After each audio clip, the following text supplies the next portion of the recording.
La historia, Sergio Hernández, buen día desde Guadalajara. ¿Qué tan afectado quedará México en el escenario exterior por sus posturas o políticas exteriores? No lo sé, no tengo idea. En México siempre hemos querido creer que somos muy relevantes en cuanto a la política internacional. La realidad lo hemos sido poco. Lo cual además va en función directamente de tu poder. Y el poder es cultural, es económico, es político y es militar y poco más.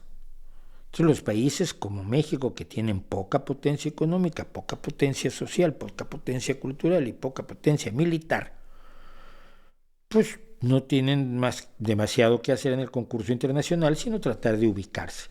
México fue importante en América Latina porque vivía a un ritmo distinto que el resto de América Latina durante la Guerra Fría concretamente. Y esto fue en parte porque por motivos que alguien algún día me debía explicar. Algún amigo mío trató de explicármelo un poco, pero no lo tenía muy claro, y luego me dijo que buscara otro que tampoco, que ya no podía hablar con él. Pero en México, la Unión Soviética y Cuba no pagaron guerrillas. Los guerrilleros mexicanos eran todos maoístas, entonces en vez de entrenarse en Cuba, se entrenaban en Pyongyang, en Corea del Norte. Sí. Y bueno, el maoísmo, China nunca tuvo la mano ancha que tuvo Rusia para pagar revoluciones. Entonces, México no se vio bajo la tesitura de ser verdaderamente desafiado por un movimiento revolucionario, y por otro lado, México siempre jugó a ser progresista. Digo, el PRI estaba en la Internacional Socialista, pese a no serlo, pero siempre México jugó a este doble asunto de favorecer a sus élites, pero decir que era muy progresista. Y se dictaban unas leyes maravillosas que tiene México, que luego no se cumplían nunca, pero eran maravillosas.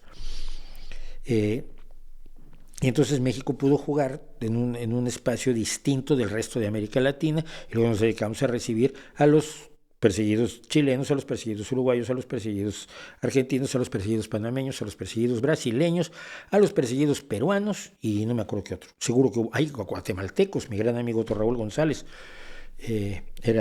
fue producto del exilio guatemalteco. Estoy rodeado de amigos de los exilios de